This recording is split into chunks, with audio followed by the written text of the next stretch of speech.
Hello, friends, and welcome to episode 145 and the final episode of season 7 of Did You Bring the Hummus podcast. I'm Kimberly, your host, and I am super excited to be here with you today. Did You Bring the Hummus is a podcast for all things vegan. Before we get started, I have one very important question for you. Did you bring the hummus? Today, I am joined by Reverend Dina A. Miani Lauman. Dina is the founder of the WellBeing, a sanctuary for vegan Christians, spiritual seekers, and all those who long to live with greater compassion, wonder, and wholeness. An ordained United Church of Christ minister and ordained animal chaplain through the Compassion Consortium, Dina integrates spirituality, psychology, and plant-based living to nurture healing for people, animals, community, and the earth.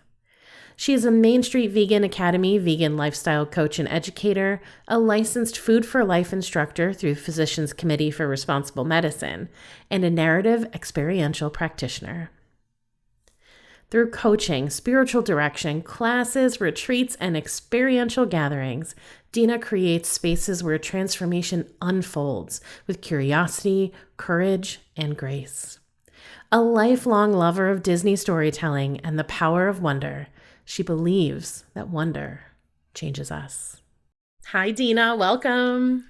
Hi, thank you. Excited to be here. Yeah, I'm excited that you're here and for us to have this chat. We've connected in other ways a few times. We're both graduates of Main Street Vegan Academy with the fabulous Victoria Moran. We've been part of book clubs together. Yeah. And so now we get to hang out in this different way where we're going to focus all on you. Oh, cool. No pressure there, right? Yeah, no pressure, right? Well, Dina, I would love, and actually before I get into that, you and I have something in common in that we both love storytelling. And I'm going to bring it up a little bit later, your favorite kind of storytelling, from what I've pulled from reading about you. But this first question that I ask every single guest is prompted by storytelling. And like, of course, not everyone has a long vegan journey that they talk about. They don't have, maybe they haven't thought about it before. It's the first time they're answering the question. So we don't always get like a full story of how they came to be. But it doesn't matter because I love just people working through that, sharing that, hearing how like we all make it to this place where we identify as vegans, where our lives are dictated by how we show up that way and, or guided by, I won't say dictated by, guided by how we show up that way. And I just know that every single time an episode goes out, somebody hears it, and they are inspired by that guest and they are inspired by that going vegan story and they start on their own journey. Or maybe they've already been a little bit on it and this is the catalyst that pushes them to join us as fully vegan. Absolutely. So with that, Dina, what's your vegan journey? Yeah, I think and the vegan journey can happen overnight. I've known people who, they watch Victoria's and Wade Jackson's Prayer for Compassion. I know a friend of mine watched that movie and she was vegan. She'd been vegetarian. Wow. And so I kind of think about, so there's different journeys overnight and over time. And I think about, where did I come from? I'm sitting here in a carrot shirt, vegan, on a podcast called Did You Bring the Hummus,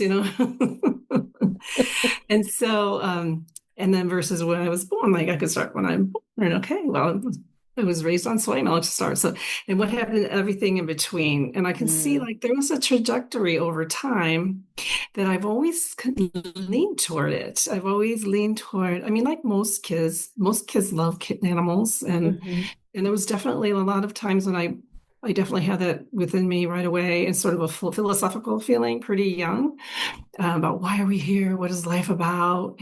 And, I had experiences young with animals, my grandma's dogs, her poodles, and my aunt's dog, Shaggy. So Nina, Joe, Sam, and Shaggy, that I really had a chance to connect with them emotionally. and realized that we communicated fully, even though we never said words to each other. And I realized the rich emotional experiences they were having, and that my family, they were a part of our families. They got presents, they open presents, they went on, outings with us, they slept with us, all that. So I had that early on too. And just I looked through here and there, but it was kind of there, but not fully formed yet. And a feeling that that really became more formed. Fast forward to today, and several years ago, probably like in 2012 or 13, after I started at my church.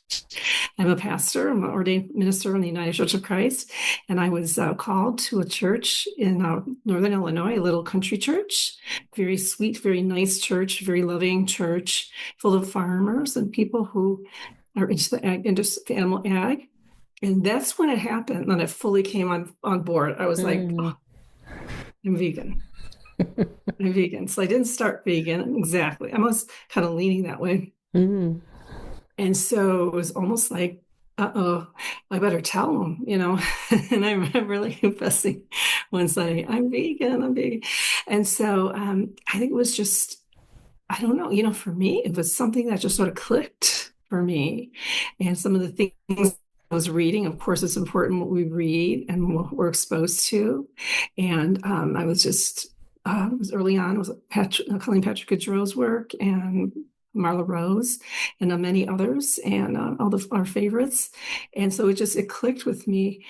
Probably earlier, I had exposure through the health aspect with Dr. Deal with the CHIP program, the Coronary Health Improvement Program. And he was here in our area in Rockford in the early 2000s. And so I knew about the health aspects, the plant-based whole foods. And also Dean Ornish was in town. And he had a program here. And so I got exposed that way. And I was asked to do a prayer for one of Dean Ornish's dinners, which was a plant-based whole food lasagna, and did the prayer. And I was invited to dinner. And I tried the food. I was like, oh, this is so good. So I really understood that aspect of how delicious it is.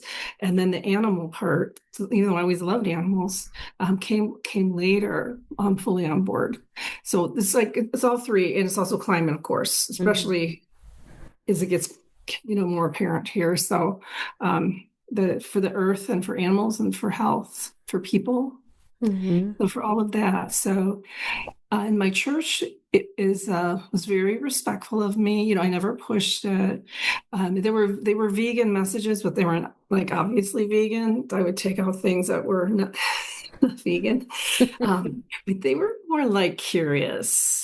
Okay. And they were more like, they were supportive, and like some people would bring vegan items. And I waited, I was ordained in my church, and so I waited to pursue that because I knew it was going to be a vegan paper, and it was vegan focused. And I know it surprised the church committee so we wrestled about some things on that. But by the time we were done, it was all signed and approved, and I had a completely vegan meal for the ordination dinner and the little animals on the tables.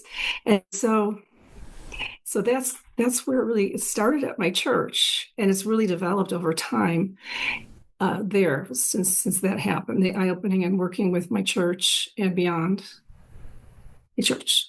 Yeah, that's amazing. I didn't realize that you needed to write a paper in order to be ordained. So that's very interesting. But how, when you're sharing these messages, so you mentioned that you share messages that have a vegan message in them, but you're not using the word vegan or being so in your face, right? So people can interpret them, but maybe also pick up on what you're putting down. What kind of, where do you pull that from? So I don't have a whole lot of knowledge around readings from the Bible or things like that, but I think some of my listeners might be interested in where they can turn to and kind of get those messages. Do you have just maybe a couple you could recommend for people to really dig into?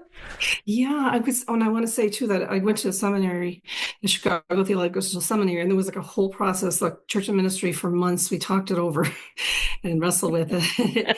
And it was all friendly and everything. And we had an ecclesiastical council. They came in and were grilling me, and then had a vegan dinner there, and then their nation process. And so, it wasn't hard to do, because you know where you find it? You open the Bible. It's in the Bible. And you know where I find it first and foremost? I find it in Jesus is asked several times, we've got all these, we've got 10 commandments. There's actually over 600 in the Old Testament, in the Hebrew Bible. Which is the most important? Just boil it down. Let's give us the Cliff Notes. And he says, love God and love your neighbor as yourself. So you love God, neighbor, and yourself. And that was my point, is that's the lens for everything. And when you look at the Bible, it was created hundreds of years ago, and it is God's word coming through, more of as a conversation, but you got to work with it. You got to think about what the context was, what was the culture at the time. Jesus pulled from, if you were, we're not usually most of us are not like in a, the sheep and the flock. And he was pulling for things. He was looking over there and saying, hey, God goes after the one lost sheep out of 100. So he would use different stories now, because you got to look at the context. And so it was super easy to do, because the Bible, if you're following Jesus, truly, he's a vegan message. And it's expanding the compassion, because he's called the Prince of Peace. And there's thou shalt not kill in the Hebrew Bible. And in the Bible, in the New Testament, we're not supposed to kill. And that means it doesn't say just people, it says don't kill. So, and so if you look at, the question too becomes like, who is my neighbor? Yeah. Who is my neighbor? But Jesus says the neighbor is everyone. The neighbor is the one who's vulnerable, who needs help. So someone aside the road, someone injured, someone hurting. Your enemy, your neighbor is people who are nice to you, and we're called to love. And I think that it's that specious idea that it's not just human beings. We're called to love. Our neighbor is everyone, every animal, every being who's alive, given the breath of life by our Creator. The earth herself is a being also. And so we're called to love. And so what I would do mostly, if it was something in the liturgy, I would pick up the liturgy as like a set scriptures that pastors follow all around the world. They go through the Bible in 4 different scripture passages, and it goes through the Bible within 3 years. It rotates. And so if there was a liturgy, and that would just be like the worship order, there was one time it was like, thank you, we're in the farm and bacon and eggs and blah, blah, blah. Obviously I wouldn't be doing that. And so I would just also, it would be more like if it was specious language that was humans or people, I would make that all creatures, or I would expand that language. But that wasn't hard to do, because it was there already. And what Jesus taught really lent itself to that, and we did have a vegan, I have friends that are vegan, and they'd come to church, and we had a vegan Sunday, and I did preach a few really outright vegan messages. And we had a Sunday that was all vegan music, and anytime it was the creation story, we definitely have that message. So yeah. That's fantastic. So interesting. Thank you.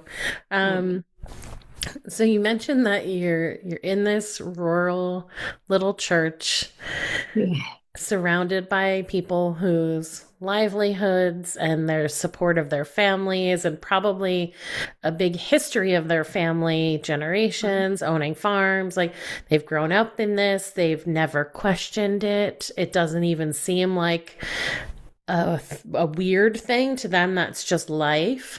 And then here you are, discovering that you're vegan now and sharing this. And you said some people were really curious and open, and that people have been accommodating, right, to bring food that is vegan.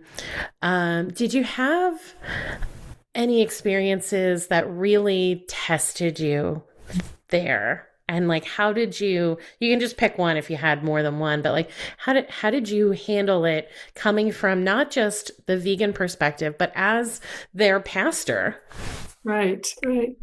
Well, I think one of the first ones, and I think about there were others, but when I first found out about veganism, I was like, this is awesome. This is an easy sell. I was so naive. Everyone's going to want to do this, Yep. especially Christians, because they follow Jesus, and Jesus is all about compassion and love and peace. And I'm like, and I was like, whoa, that at all the case. So it was a lot of pushback and that kind of thing. And I know it's because it's hitting at the heart of these traditions. I understand. And I wasn't there yet either. I always remember I was, wasn't always vegan. So I got to remember where I was. And you're hitting at the heart of their livelihoods, hitting at the heart of their beliefs, hitting at the heart of traditions of food. And of course, in a church, like any place, like the family church is huge about the food that we ate. And so I think that I was feeling when I first started, because of that, I hit this wall. I wasn't expecting this invisible wall, like boom, like, oh, it wasn't only my church, it was Christians, it was pastors, it was my denomination. The United Church of Christ is known for its social justice stances. We're first in so many things, social inequality and justice in every way. And we do have a climate work we do, but we don't include food yet. I'm going to work with that. So anyway, so I was super lonely and I was disappointed. And I would say in the beginning, probably more angry too. I was more willing, more likely to, than I am now, to respond more angrily than I do. Just because I learned over time doesn't help a whole lot to be that way, just more of an invitation. Everybody makes their own decisions. So I just felt like I was feeling alone and I was disappointed and I didn't understand why it was such a resistance to something that just basically is asking not to hurt animals. That's all I want to do, And so, I looked for places I could share. That's where I found Marla Rose's writings. She lives in Chicago, Marla, and she helped me a lot. I just sat there and read and read and read, and she's funny and she's intriguing, and just started reading more of the authors. And then I was looking for vegan pastors, which I could not find any. Then there was one in my neighborhood, in my area, and she moved, but there's more and more now. So that has gotten a lot better since it's been over 10 years. So, and that's kind of what happened when I've decided I'm going to create what I'm looking for. I'm going to create, that's where the WellBeing came in, is a ministry and a place where we could get together and share what it's like to be vegan and to be honest and to say, hey, how was Thanksgiving for you? I was hiding in the back, and my cousin made fun of me as the joke of the day, or whatever, or maybe some people like I was with all vegans and had a great time, or people are accepting me more, and so it was a place to share different aspects about being vegan that I was looking for, because it's isolating, and it's not just a decision. Like, I think I will, whatever every decision is pretty intense, from where you live to going to school. But this is a decision where you're like literally putting on new glasses and you're looking around. It's like the whole world looks different, but everyone around you is not. They're still there. And so it's very jarring and disorienting to navigate that. And it still is. I know, you know that, and you open up, you don't even looking for anything. You're just constantly grieving or upset about something going on. And so it just helps to we're not alone. I found out we're not isolated. The veganism is growing, and to find those spaces of people to gather together, say, you get it, I get it. Yeah. Or other people that are like, I'm interested. They like pre-vegans, or I consider everybody pre-vegan. Me too. So to say, like, tell me more about how to do this, So that's what I'm creating. And and in the well-being. So I'm like, but this was going on while I was at church too. But I'd been thinking about the well-being ministry before that, even before church. Mhm. Yeah. Something you said is so relatable, and I know it from my own life, from spending time with vegans, from all the interviews that I've done here, is that moment, like you had said, where you're like, this is going to be easy. Just wait till I tell everybody about what I've learned. And once they've learned it, like they're definitely going to do the same thing I'm doing, and we're all going to be together and we're going to change the world. And then you tell that first person and they don't react that way. And you were like, oh boy. You know it. You know it. Yeah. And it can feel very isolating. I know, so many people, they're the first vegan that they know, or, that they don't know a lot or don't get to spend a lot of time with vegans. So like most of their life, they're surrounded by people who are pre-vegan. And so you can feel really alone. Some people are lucky where they've already found that community, and that's what even pushed them maybe to go vegan. But so many of us have those stories where we just thought for sure everybody's doing this, and then it was like, shit. Sorry. Yeah, like this is an uphill climb for all of us. Yeah. I've noticed over time too, though, is that when I go out with people, a lot of times they won't eat meat usually. Maybe they will. But what I notice mostly is they start looking for me. Nice. It happens a lot. So that's nice. That's graceful. They're like, what I can eat. Like, this and that or whatever. So it seems like as time has gone on, it's maybe a little bit, everyone's used to it. They're used to the whole 10 questions before I eat, at a restaurant. Yeah. It still might be aggravating, whatever. I try to do it before anybody go early. Hey, listen, I have these questions for you. And so, but yeah, and it's not only that, it'd be like online, they would be like making jokes, like, in my, the vegan expense of what I'm doing. So I just like, but they're lovely people. I mean, I'm not willing to give up my relationships with the people that I love. I want to stay in connection because they're good people. The people in my church are good people. And so I'd rather work through it or find ways to share together about what we think and feel. And like Jesus, he never said, well, he was stern too at times. He's not as like, he did, tossing of the tables and things like that. He had anger, but he was mostly an invitation. He would say, come and see. Come and see. So it was more like, and if you don't want to come and see, then you don't. And he'd tell his disciples, we're going to go out in all these different cities. And if somebody doesn't want to hear what you just say, he'd say, dust the sand off your sandals and leave. And so it is the idea of the seeds. You plant seeds, and some come up and some don't. And it doesn't mean that if I talk to somebody, they don't become vegan this moment. Doesn't mean that down the road, we talk to Kimberly and we hear one of your podcasts that they don't decide to become vegan later. So it takes a lot, though. It's a whole psychology of managing this. And in some ways, I'm glad I'm vegan. I'm thankful. But it would have been easier if I hadn't been at my church because it brought all this other stuff on. But I would never wish it away. I embrace it. I'm thankful. But I think it's easier. The easier way, because it's the loving way, is harder though because we're in a pre-vegan world right now. Yeah, and it just doesn't make sense. It's like, don't you see that? Like we're looking at the same thing, and I'm like, hey, why can't you see what I'm seeing? For some reason, Yeah.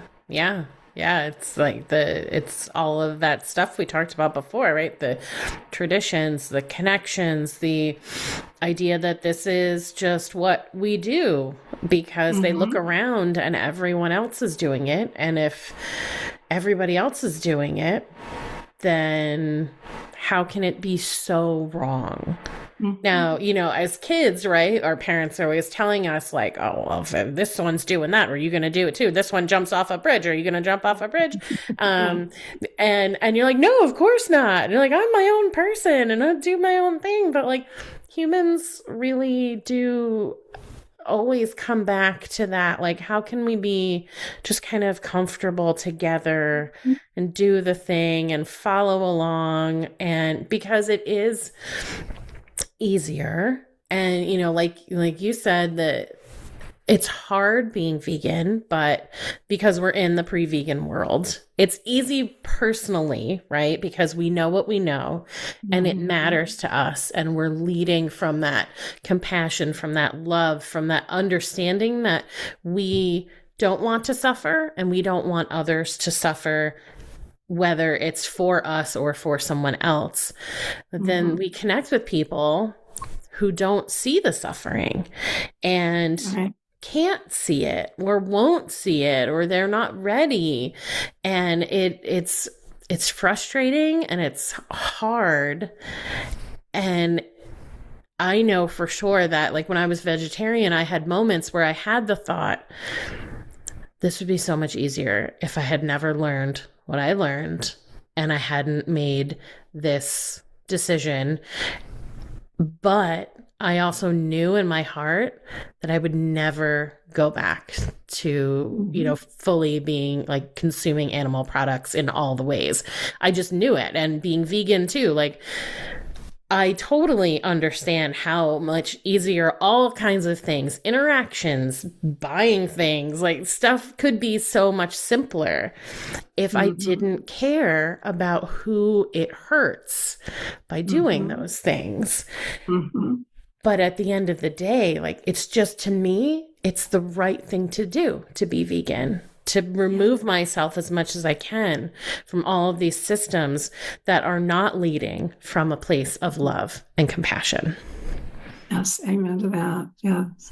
Yeah. Because some things are easier, like when you go to the grocery store, you rule out a whole bunch of the stuff, and then on the Yeah. menus, you're like, okay, you got like a choice of like four things or three things, so except when I go to a vegan restaurant, I then it's like, know. oh my gosh, I'm gonna order everything. Yeah. It's like this whole menu. I can eat off this whole menu. I do that too. Yeah. Yeah. Yeah. I It's think go ahead. no, you go ahead. It's like people don't like being told what to do either. Like Oh, I know that's I true. don't like being told what to do. Yeah. So like if that happens to me, even if I know it's probably good for me, sometimes I will feel a sense of rebelliousness about it. And so I think we bring on the rebelliousness if we're too direct like that because Mm, everybody's making their decisions and there's deep-seated um, psychological dynamics going on with us about like Doug Lyle is one to the pleasure trap. He yeah. talks about that in his videos. You've seen that, like Mm-hmm. this whole like deep-seated idea of wanting needing to stay with the group. And if you were too much out of it, you get kicked out. And when you get kicked out, then that was it for, that was not good. Right. And so we have these need to fit in and belong. And then also I recently see Adam Sood had something about like the way we're wired to want predictability. And so when we Mm, change something, it's really hard. It's not like we're weak or don't have willpower. It's just there's things that we need to work with that are within us that have been adapted over the years, the eons, that work against those changes too. And also the feeling that people don't want to be told to do, they don't want to be told that they're wrong. yeah. And so even by being vegan, you walk in the room, you're ready, they know. Mm-hmm. And so to downplay that because the dynamics can be off that way and to not in some ways I've heard Doug Lisle talks about it just I used to be more like I'm vegan blah, blah, blah. And he's more like you just kind of you downplay it Mm, until someone really asks you. right. It's like oh, I'm doing this, it's kind of good, I love it, Mm-hmm. I don't know what if it's for everyone, like to be that way about it to is more of an invitation. So Yeah. Yeah. I remember in his talk, him saying like, just blame it on your doctor. Like you don't want to have a conversation with that uncle that you know is going to give you a hard time. Just be like, my doctor suggested it, seems to be working. I'm just going to do it. And then you shut it Yeah. down because nobody's going to question your doctor. So I do. Absolutely. I do appreciate his approach because some people in your life that really is the best way to be because they're not ready to hear you or they're not ready to hear it from you. From me necessarily. Yeah. Absolutely. Maybe Yeah. somebody else, maybe something they read, something like that. And so I'm kind of more like thinking I'd like to just see who comes to me more, like Mm. versus trying the people that are more open right now and are interested, kind Yeah. of throw the idea out there and see who's interested. Because there's a lot of people interested though.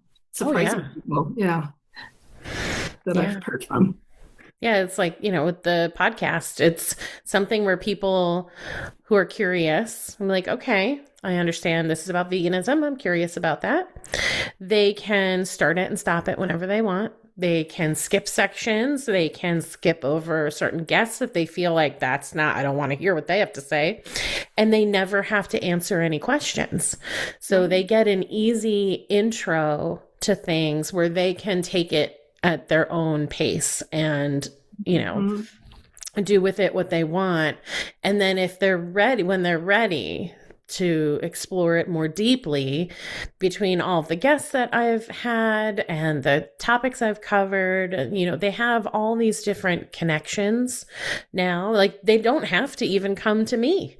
They Mhm. can connect to anyone who resonated with them or even just find different groups. And like, so it allows them really to take ownership of the journey, which is Mhm. so important. That's what you've said multiple times, right? It has to be, we can plant these seeds. And like you were saying with Jesus and him and his disciples, like if somebody doesn't want to hear it, you just keep going. And you've Mhm. planted a seed, maybe they've heard a few things from you and maybe it will grow and maybe it won't.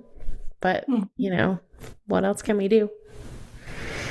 And part of that is staying strong yourself. Yeah. Like, but then on the other hand, even though you're letting people make their decisions, you stay strong, like this is what I believe, and Mm-hmm. I'm not gonna like bend the rules or it's like so Yeah. staying having the courage of that conviction and Yes. being I'm proud of it, not Mm-hmm. shying away or being embarrassed of it. There's nothing to be embarrassed about. It's something Mm-mm. to be proud of. And, to be part of this and helping, not wanting, wanting to help the earth and animals and people and all that. So staying strong yourself too, though. From I find that, otherwise because I'm gonna be like, downplaying it too much or anything either, you know. Yeah. I agree with that for sure. Yeah, like I would never bend on my conviction or, around really anything veganism and otherwise, social justice things. Like I feel very strongly about these things. And even if we disagree and you're like, I don't I don't care what you have to say about it, I'm never going to soften myself to make them feel more comfortable. Mhm. Um, Maybe we don't have the conversation anymore, but like you're never going to hear from me. Oh, well, maybe you're right. Or maybe we can rethink that. And that makes me sound like I'm not open to have conversations and maybe change my mind. But there are some things that I just know in my heart are the right thing Mhm. to do. And those things I'm not willing to compromise on. Right, absolutely. Yeah. Yeah. So tell me more about the well-being. Like you've touched on it a little bit, kind of where it was starting to come from and stuff, but like what is it? What can people expect when they become part of it? Well, the well-being, I have, I think it's will be on my website, and a private Facebook group is listed on my information. And so the private is private Facebook group, so we could be free to share there. And I've got a website too with all the updates and things like that. I'm also a coach in my Main Street Vegan Academy, and I have an MSW. I've got my hours for an MS. LCSW also. So I offer counseling in groups and individually. And my focus kind of is on the vegan, people that are struggling, like I mentioned, but it could be anybody too. And I'm working on a few offerings. One of them, I love Disney, everything Disney. And so I'm going to be offering a couple times a year if anybody wants to meet me out at Disney World or any Disney place and spend like some time, a day or two, and do therapy and spiritual exploration at the parks. I love it. You talk about the stories, the stories, they're all about life and about the storytelling is, of course they're known for that. So, I've done a few of my own, like I've been to conferences, ministry conferences there at Disney, where we walked around and did prayers and the parks and Disney Springs and then would stop and talk it over. But things like somebody's dealing with grief. Let's go ride Haunted Mansion and talk about grief, whatever. Or feeling, isolate or isolating, let's go to the small world and look at that. Or the stories like Frozen and all of those things, like letting go and being, that whole story has got so many layers to it. And they've got a sing-along. I don't know if you've seen the sing along, or it's one of my favorites. And so that's another offering. I'm going to offer it in December and January, and when it's not so crowded or too hot. Yeah. And so there'll be more information about that on my website, and then in groups. I've got ideas doing book groups and things like that. So it's just mostly the information will be on my website and in the Facebook group. So, okay. Yeah. Yeah. So the spirituality piece and you as being, as a pastor, in addition to all of these other things, Main Street Vegan Coach, the counseling, how do you bring that in and like, will people find, if they're seeking that like support from that Christian perspective, will they find that there is a little more open where you don't necessarily need to be looking for that kind of support? Yeah. So, the well-being, also, I got the food for life. I got a few things I'm pulling all together. I'm like, how is this fitting together? But I see it more as spiritual. I mean, you could be Christian, but if somebody's like more spiritual, the United Church of Christ is very liberal denomination. And so my take on it is more that Jesus is love. And if somebody, probably if somebody was very like conservative, might not, I don't know. I could work with somebody conservative. I've got friends and family that are conservative, in the more conservative, but my take is more on the liberal side of progressive Christianity, and I guess what it is too. Some place I've been doing a lot of work is in the area of wonder. And there's a book called The Wonder Switch. He's coming out with another one. Harris III wrote it. And I've done some training with Mike McRae and experiential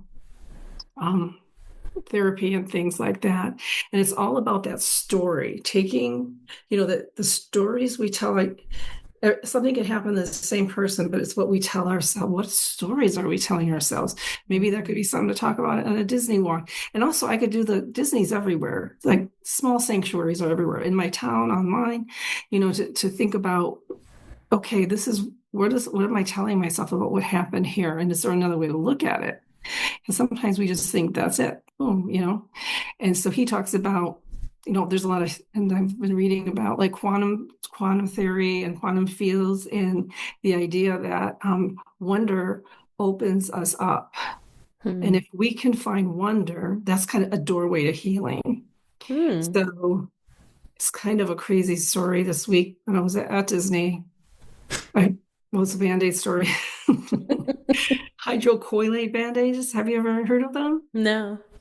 Well, the week before my husband and I were going, I got this humongous blister. It was huge. I've never had one that big on my foot. So, long story short, I found these hydrocolloid bandages, and I got to make it through the trip and it healed. And I walked 14,000 steps or 2 days and 10,000 another on this foot. And I was like, how do these work? Are you familiar with them? They stick on your foot or your hand, wherever. And they don't take any antibiotics. They can stand for like days. Mm. And it turns out, I found out it's like they create the conditions for your body to heal. Oh. So your body knows how to heal. Mm-hmm. And so all this intricate stuff is going on with cells and collagen, and my foot is miraculously healing itself. My body knows how. And that was like a whole thing. It's like it's like a little sanctuary on my foot. And I'm thinking, that's what we need to heal. We don't push healing. I don't show anybody how to heal. I don't make them heal. What I do is help people create the situation where they can find their healing and the doorways through wonder. And so there was like this amazing like feeling of wonder, of gratitude for my body, my foot. Yeah. Psychologically, we our bodies want to heal. Psychologically, we move toward healing, like a plant, reaching for the sun. Mm-hmm. If it's inside a dark room, so you just have to have create as much as you can the conditions to help that healing happen in whatever level it is. And so that's where I am like lately, and working with the experiential work too, where it's three-dimensional. That's where the idea of like walking or using pictures or using objects, even as simple as a stone, like holding on to this and creating like a sacred spot, and the idea of creating, bringing on the compassionate field of love. And so in like groups, when I are doing this, we create this field of energy with us, and we share it out into the world through the podcast, and we share it out just in general out through here. And so it's kind of getting maybe like to the mystical too and things like that. So I love it. It's exciting. I love it too. That I really love that, because I grew up, there's definitely religious trauma. But I grew up from the time I was a small child identifying as an atheist. I didn't know the word when I was little, but I knew that whatever these people were going on about, which was my attitude towards it, was not real, didn't matter. So that was the approach that I kind of took my whole life. And part of it was because of certain family members and their approach toward the religion that most of my family members were part of. And just, I don't know, from the time I was small, I was just like, I got better stories at home. Do we have to sit here in this building and listen to this guy go on? I don't like these songs, how kids can be in those situations. And then but like I always was tuned in to the world around me, always listening to the rustling of the leaves in the wind, always watching the ants, marching back into their anthill, just really being able to be in the moment in those types of situations and just connecting with the natural world around me. And then as I got older and started to learn and read about stuff, and then just connecting and like doing things like meditation and sending out that loving kindness and seeing how it just changes my life and the people around me. And it's just really neat. And and like, I don't need to have an explanation for it, I guess, for me. I just know I feel it and I see it, and I like it. So I love hearing stories like you just shared, and I love getting a little mystical. And I have, people will call them spells or prayers or, wishes, but like we all do that in different ways. And we talk to a person or an entity or a thing or a being but like we're all like sending these messages out into the world with hope and love. I say all because I'm hopeful that we're all doing it. We look at the world and we see that not everybody is, but you know. Mhm. Mhm. Yeah. Ah, It's like, Dina, I love oh, what you're doing. thank you. Um, That's I, go what's ahead. that?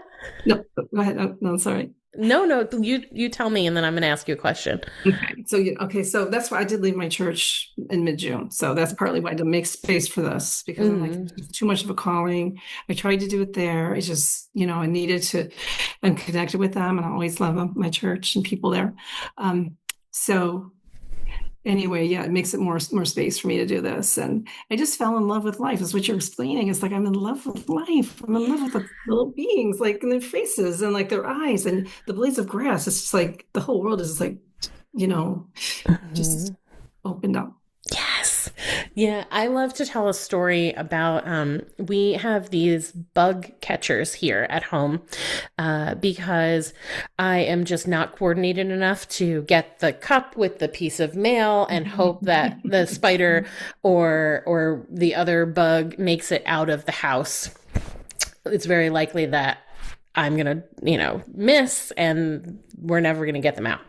So we bought these bug catchers and they have a long handle. So for people who are squeamish about bringing bugs out of the house, this is nice. Aw. And it's got like a clear box at the end of it and a little thing that you slide down to close the box. So you put the plastic box over the bug that you're trying to catch, and then you can gently slide the bottom underneath. So you can be very Mhm. careful and you can see, so you know, like you're not catching a wing or a leg Mhm. and then you can just carry them outside. Put it down, open it up, and let them go. You don't have to drop them. Like, it's very gentle. But when you mentioned their little faces, so because you can Mhm. see, and there's actually a magnifying glass on top, I think it's made for like kids. Yeah. But my husband and I find such joy in it. We have met so many different beings, and Oh, yeah, bugs that used to make me go, ooh, a little bit, but I would yeah. still catch them and take them outside. I have not killed a bug in decades, not intentionally anyway. And then like I would catch them and I'd look at their little face. Like we used to have cave crickets in our last house occasionally. And they are blind because they live in the dark. And so they just jump. Just they Mhm. sense movement and they just jump and they can jump really Mhm. high. And so if you're not used to that, it can be a bit jarring. Uh Mhm. but the first time we caught one in the bug catcher, and I was able to see his little face or her little face or their little face, it was so precious to see their Mhm. eyes and just watch them. And, sometimes you can tell they're scared, so you want to get outside fast. So you don't spend too much time looking at Mhm. them because it's more important to me anyway for them to Mhm. not be scared than for me to Right. inspect. But same thing with spiders and just like there's this whole world that we have been taught to disregard, to kill, to Mhm. see them as pests, not Mhm. appreciate them for who they are. Yeah. Like just the simple little act of getting a different way of capturing bugs to take them outside can change everything. A full perspective shift. Absolutely. Yeah, they're also like these intricate beings, the creator, Mhm. whatever you call a creator of everything, actually knit together and created. And it's like an artist, like I'll just put this little, cute little eyes here Yeah. and have it for even the smallest or whatever that we overlook so much and I know I'm another level of being because I'm walking and I'm avoiding ants. Yeah. Same. Yeah, I'm sure you do too. Yeah. And so, like, when you're not even aware of it before. So, but it's like they're just precious and they deserve to live too. They were created. They have every Yeah. right to live their lives. Absolutely. So, Dina, the question that I want to ask you is not the one you're probably thinking because we're not there yet. But Okay. so, you mentioned your love for Disney. We talked about our shared love of storytelling. What is your favorite Disney story? My favorite Disney story. Can you even pick one?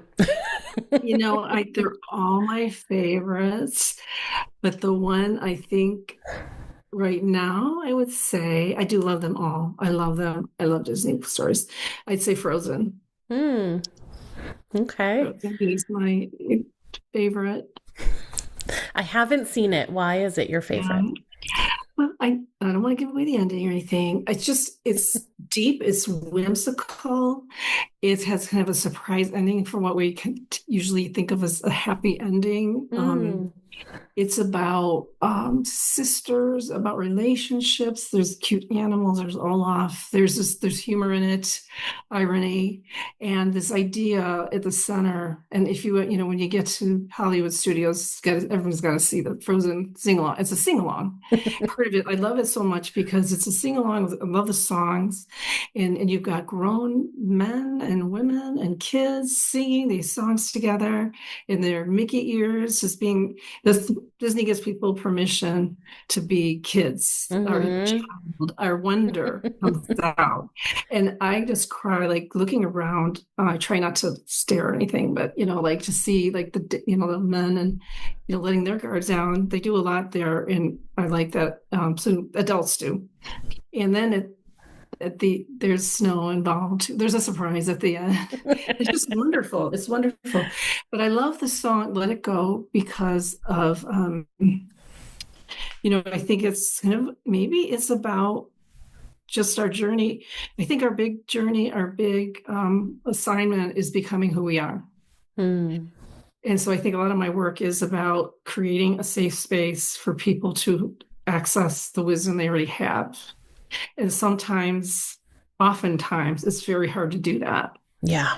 So we have a hard time like finding ourselves worthy, or maybe we're weird or whatever. Definitely going to feel weird if you're vegan. You feel weird a lot of times, but that's okay. Weird like Austin. And so that song, like letting it go, like being who you really are, and so that whole message there's a bunch of layers of messages in that song, and then it's just a beautiful cartoon or animation, I should say.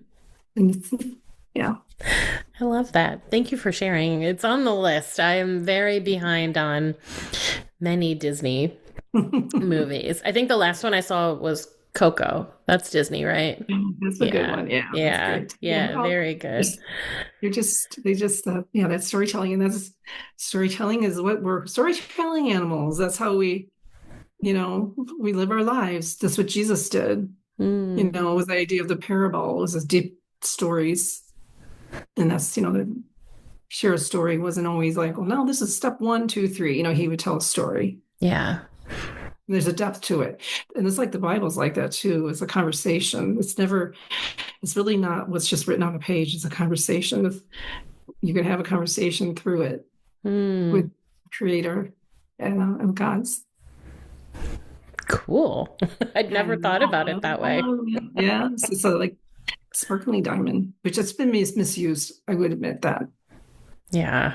But our United Church of Christ is we take the Bible. We don't take it literally. We take it seriously. It just depends on how you approach it. Yeah. And we think God is still speaking to us also. Yeah.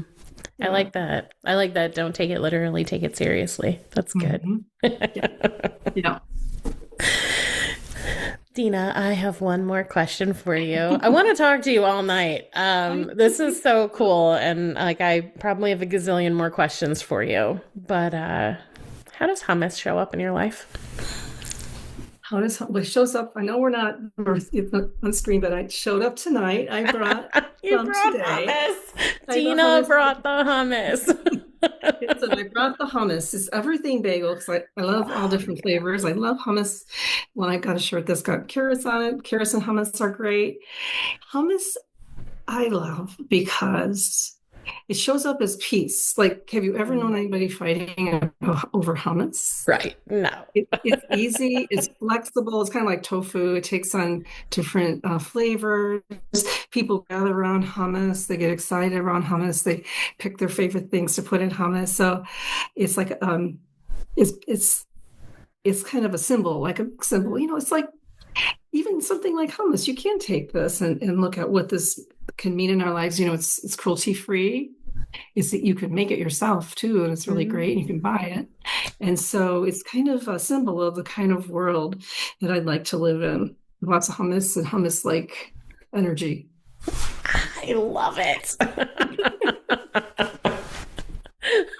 What a fantastic answer.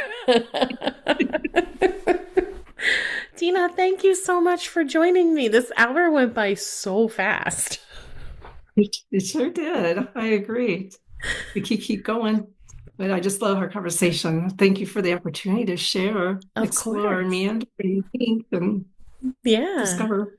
Yeah, thanks so much for joining me. In all of the ways that people can connect with you will be in the show notes, so they'll be able to join your Facebook group and check out your website and just watch all the awesome things and join you in the cool things that you're up to. Yeah, keep an eye out for things are coming to us. It's in the works. So if you're connected that way, you'll know. Keep in touch. Yeah, the Disney thing sounds so much fun. Yeah, I'm so excited about that.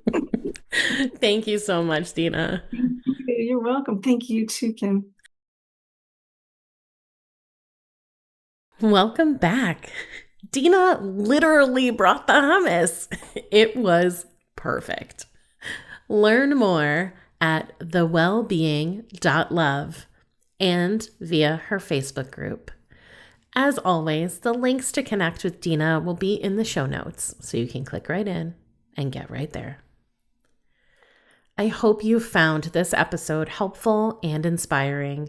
Please subscribe to the podcast so you never miss an episode. And if you're loving it, please give Did You Bring the Hummus a 5-star rating and leave a review.